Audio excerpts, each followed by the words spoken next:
All right, welcome back to the show. Today we've got Madeleine Raiford-Holland, and she's in short-term rentals. I believe she has some. She also has a coaching program. We're going to learn more about that, but appreciate you coming on the show. Thanks, John. Thanks for having me. If I don't have short-term rentals and I have a coaching program, we have a problem. So yes, I absolutely have some. It's funny you say that because I know a lot of people in different spaces that coach, but do not own the real estate. So yeah, they're wild to me. It's so wild. And yeah, we don't want to go too far into that. This is not about that today. Yeah. That's definitely a thing though. But yeah, welcome to the show. Tell us a little bit about yourself and then we'll dive into it. Thanks so much. So I got into the short-term rental space in 2021 after being burned out as a corporate COO of a government contracting company. My husband and I met in that space and loved it before we had our kiddos, but it was both requiring us to travel all the time and, not be able to build something for ourselves. We were making great money for other people, but we weren't building that legacy for ourselves. And so we said, something has got to give.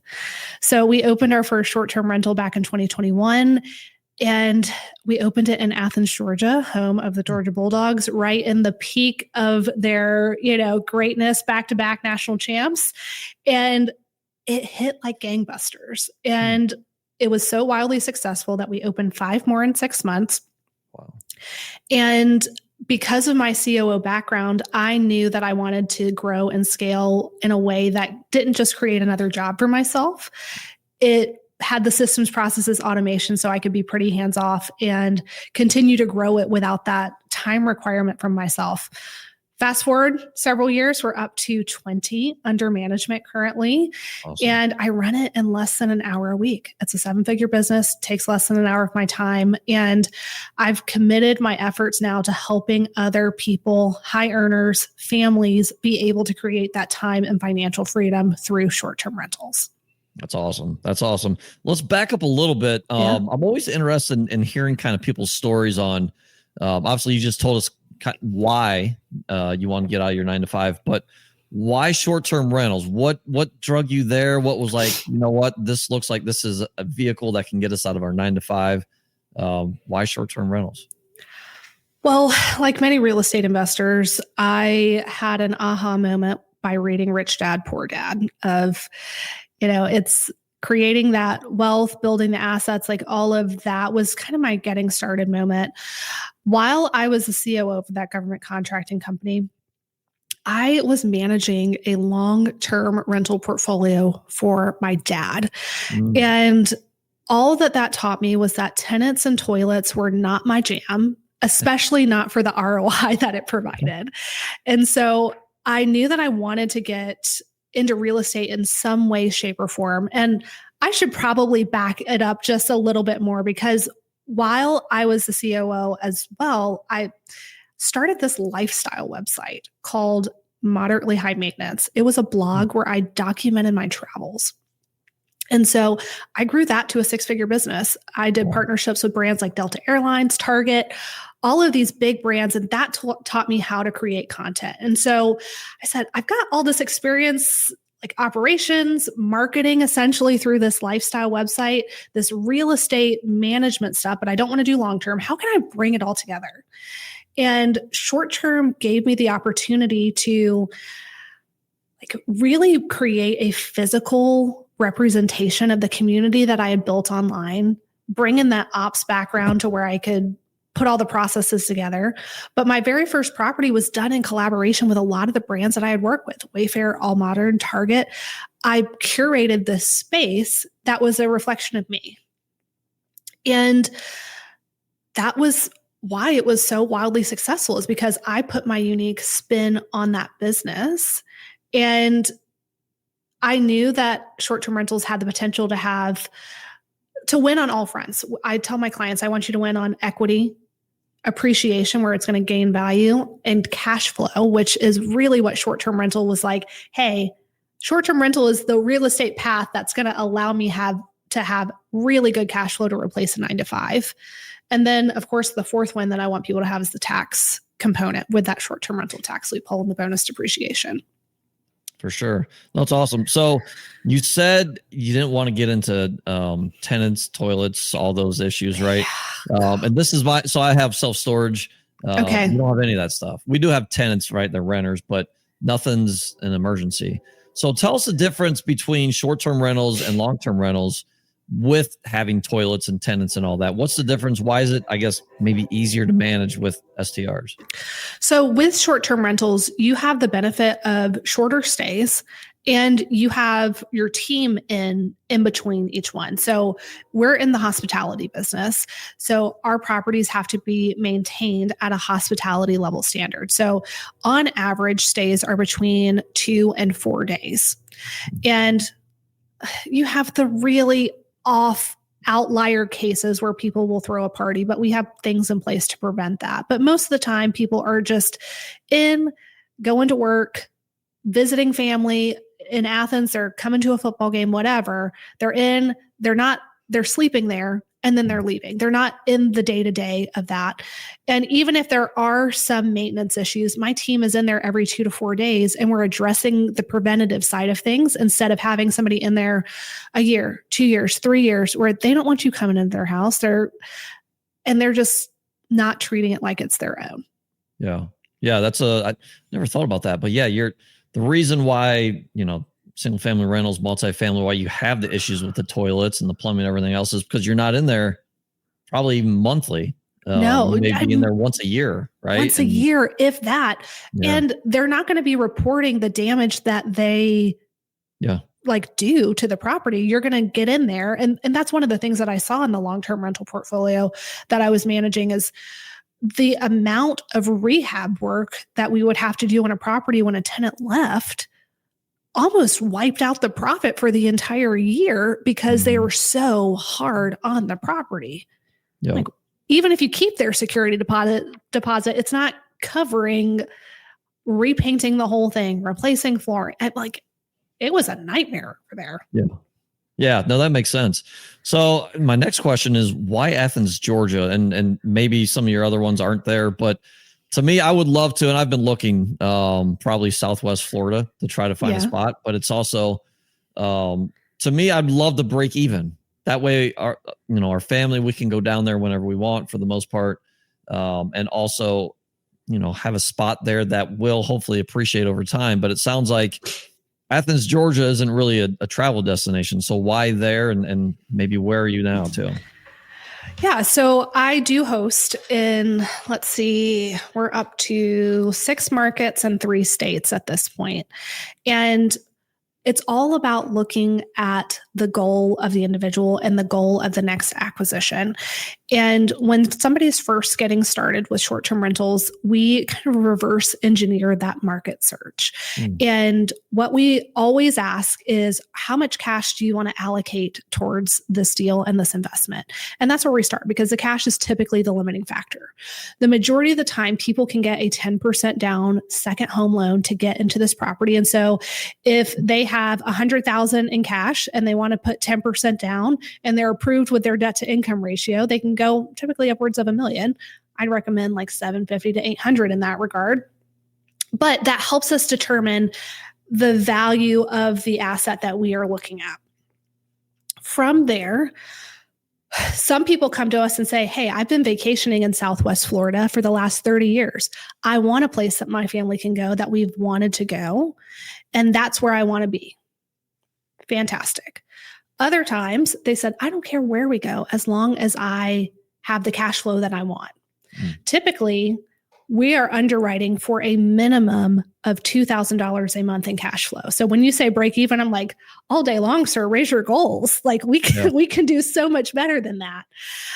But if they don't have an idea like Southwest Florida of where they want to be, I encourage people to start looking between 1 to 3 hours away from home and hidden gem markets. I live right outside of Athens, Georgia. So I knew that the university has people coming in year round. Fun fact, I have all of my carrying costs covered with 6 home football games a year. And I stay 80% occupied the rest of the year. Wow. So you say, this doesn't really sound, Sir, We're making significant cash flow and profit in Athens, Georgia, which is why I have 9 here. But Wow. Okay. smaller to mid-sized markets can be cash cows. And the reason is people who are coming to the area don't have a lot of competition. You can get in at a lower price point. You've got people traveling to visit family. Nuclear plants are a really solid revenue stream. But the small to mid-sized markets, you have increased demand and people are willing to pay a premium because they want the nicer property. So Athens, Georgia was close to home, 1 to 3 hours from us, which is typically where I tell people to start if they don't have a specific market in mind. But we want them to choose a market that they can have a top tier property, because if you are competing on value and competing on experience, you're not going to have to compete on price. Got it. Okay, cool. That's a lot of great information. My wheels are spinning right now. So you said 10% down. I looked probably a few months ago. I was like, so I'm in self-storage and I've gotten in a lot of deals with seller financing to where I can bring less money down. Also done SBA loans, which is a small business loan where I can bring less money down. So tell us a little bit about 10% down or maybe less for STRs.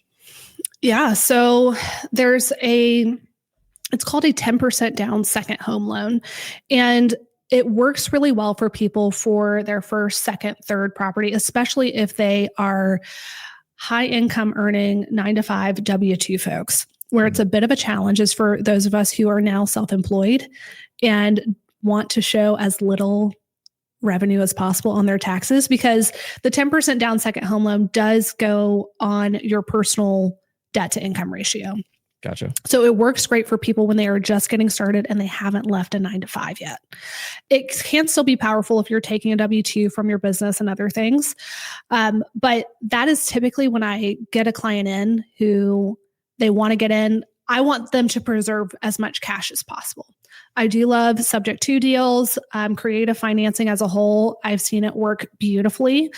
A lot of times I've seen people in the real estate space end up paying a little bit more to have less down with subject to, but the 10% down second home loan is a great choice if you have room on your debt to income ratio. I've also seen people leverage commercial loans. That's what we typically do with smaller local banks that'll do a 15% down, doesn't go on your personal credit. Or of course there is DSCR, debt service coverage ratio, for those of you who aren't familiar with that acronym. That also doesn't go against your personal credit. It goes on the rental income that the property can generate. That's awesome. So what kind of banks are you dealing with these loans?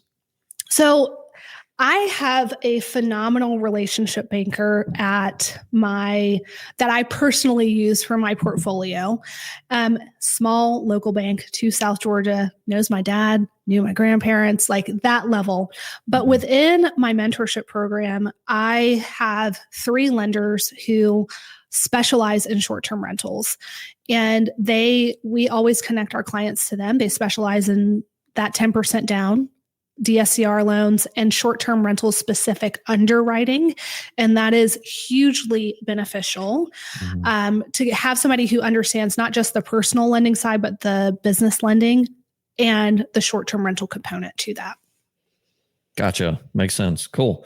I want to know where you're finding deals, and I find for the most part my storage deals off market, but I look at Zillow when I'm looking for short-term rentals. So where are you finding your deals? So that's client specific. I mean, we do have real estate agents who are in the majority of states that specialize in short-term rentals. Zillow is one, but when we are coaching a client through that process, it's like what we just said earlier. How much cash are they allocating? What is our budget for the asset? We always encourage them to look 1 to 3 hours from home. Start off there. There are hidden gem markets in just about everybody's backyard.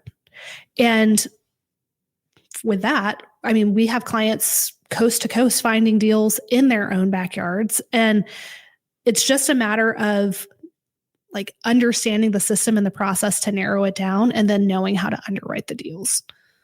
That makes sense. Zillow is one.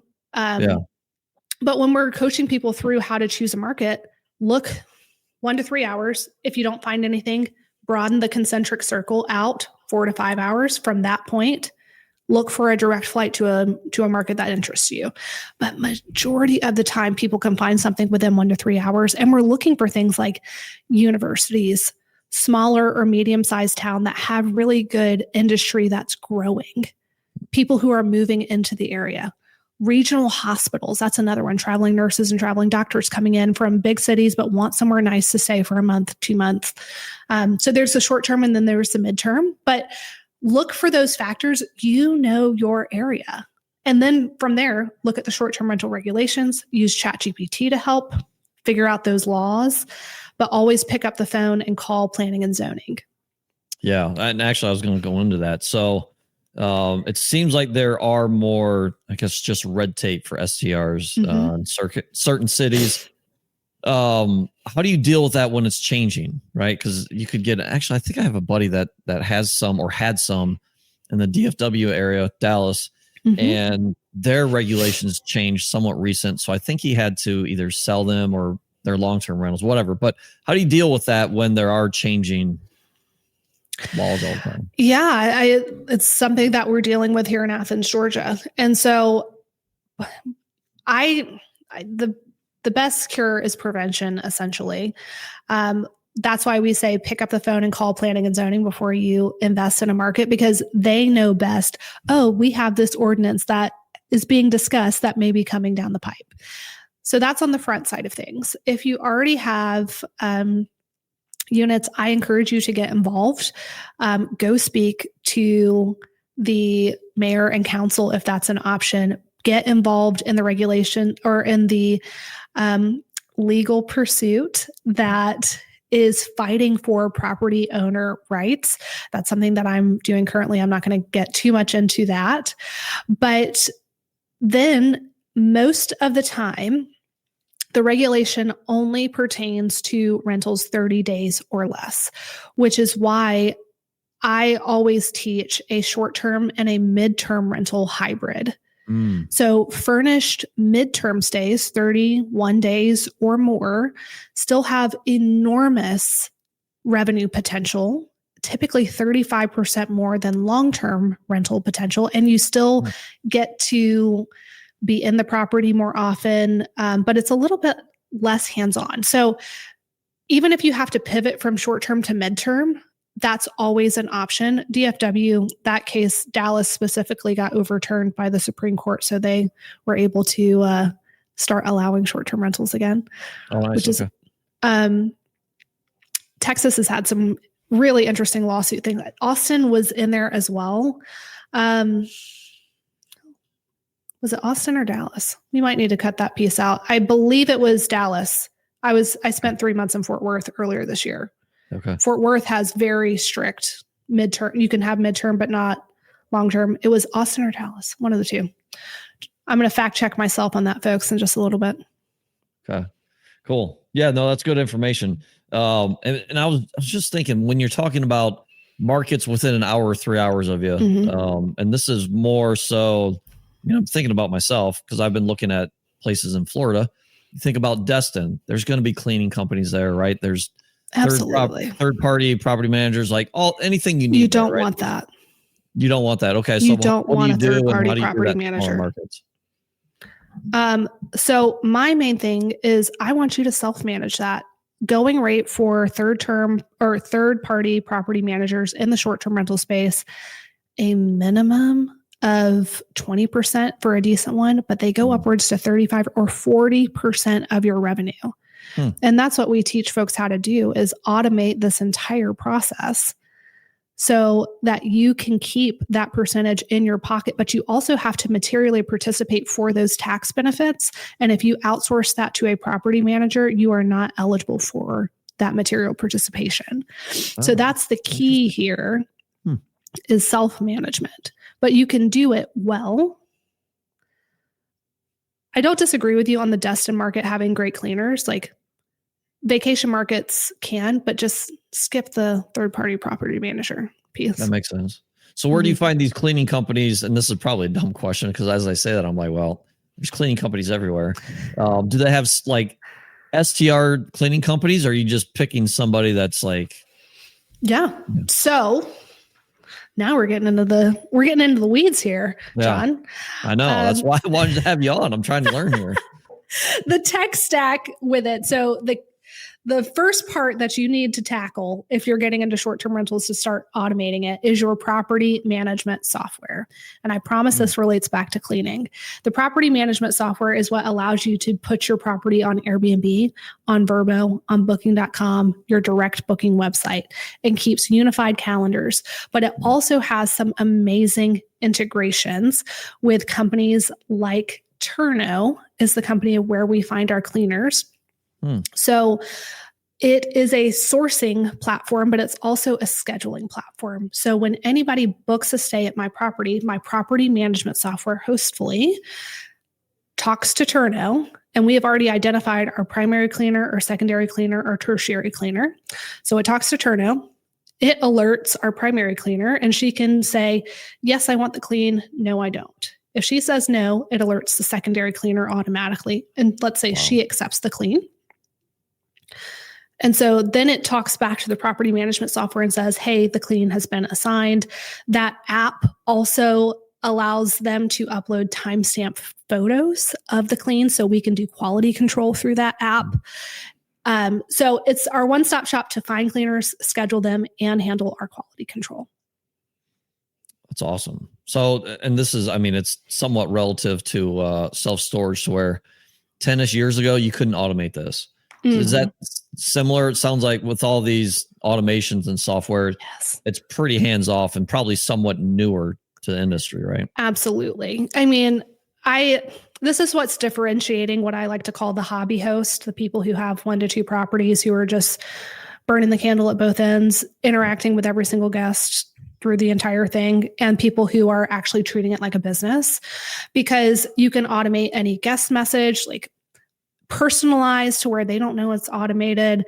There's AI that can handle the communication. If they have a problem, it's automatically notifying your handyman. Like, there are so many amazing things that you can do to automate this business and be hands off. That's why I'm saying, do not, for the love of God, hire and pay somebody 25, 30, 35% or more when you can set all this stuff up once and keep that profit in your pocket.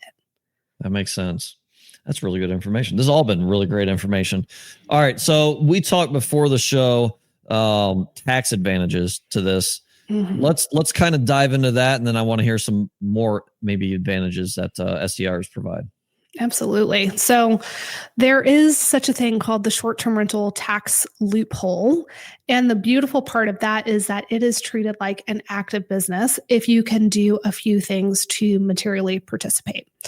So that is that your average stay length is less than 7 days.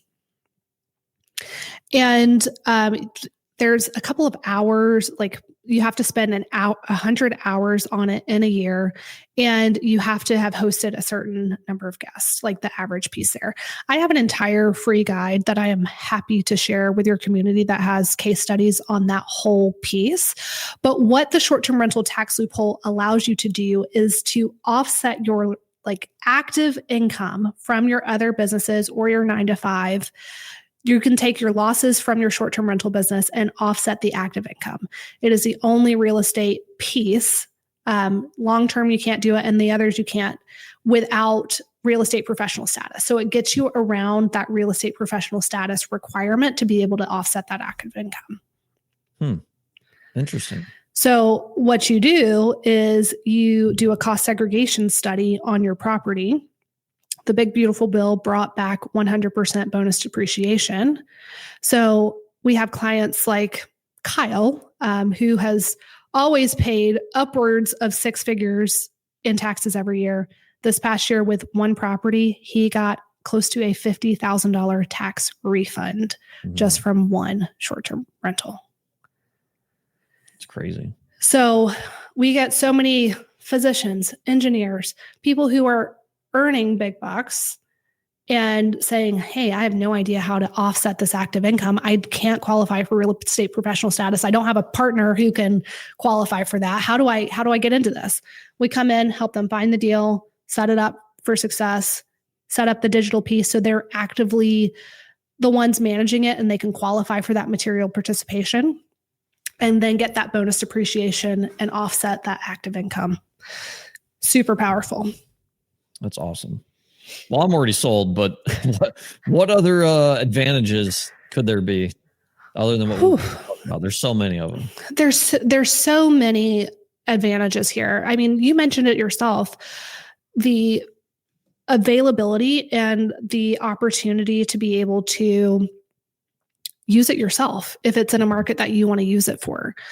We have a property in Blue Ridge that we designed with our family in mind. And that's one of the things, understanding who you're trying to attract. A lot of times it's really easy to design and like for yourself, because you are an avatar of somebody who will be traveling to that area. And so designing a property that your family would love to use, and then you get the benefit of being able to use it yourself. That's great. Of course, there's the Augusta rule. I'm not going to get into the weeds of that, but I mean, there are so many different avenues that you can use this property for as far as tax benefits. And then, of course, the cash flow piece. Again, we want you to win on equity. Somebody's paying your mortgage, appreciation, it's gaining value, cash flow. Again, we're underwriting for a minimum of $2,000 a month in cash flow. And then the tax benefits. So many wins. That's awesome. That's all. What, how often are you visiting your houses now? I have houses that are 15 minutes from my personal home that I haven't been to in 6 months. Really? Okay. Yeah. We rely heavily. So at my stage of close to 20 properties that we have in 6 markets, 3 states, I have the automations in place, but I also have a team of virtual assistants who handle all of that day-to-day coordination with handymen, cleaners, boots on the ground team. And that's something that we teach all of our clients how to do, is find those people in that market. But my team is coordinating with them. Our boots on the ground team is amazing. And so they're the ones who are doing that day-to-day visiting of the property, because I don't want to be going over there and replacing batteries in a door lock or changing, smoke detectors or anything like that. We have amazing preventative maintenance that we're doing, so we don't really have a ton of emergencies. But our team is the one who's handling that piece. That's awesome. Well, and that goes with any business, right? And we talk about that a lot on the show. But if you're not running like a business, it's a hobby, and you're in it and you're doing everything. Obviously, it sounds like you've got it set up to where you're running like a true business. Actually, I think you started the show off like that, to where don't treat it like a hobby, treat it like a business, and it's pretty hands off. And with 20 some properties, you're only spending an hour a week on those. I'm curious, what are you doing in your role? What are you doing that hour? A lot of times I'm looking at new opportunities, and I'm overseeing my team of virtual assistants. So it's not a cumulative time block of every day on Thursday I'm taking an hour and doing in the business. It's like 5 minutes here, 5 minutes there. We run everything off of Slack. We have dedicated out by property. Monday.com is another one that we're doing. And so anything that needs my attention, they have a special channel that they drop it in. I go in once a day and boom, boom, boom, boom, boom, knock out any questions that they have or approvals that they need. And that's really all I'm doing. I'm checking KPIs, overseeing everything, and doing the strategy aspect. And then anything that's high level that needs approval, that's all I'm doing at this point. That's awesome. That's awesome. It's funny because just you reading all those or saying all those, it's so similar to how we've got our system set up. So it's just plug and play, right? It's just different asset class. You just treat it like a business. And I'm going to have to bring you on my podcast to talk about would love to. Storage. I mean, entrepreneurs, I think we're just wired to be interested in the different business models behind different things. I'm fascinated by the storage piece. Yeah.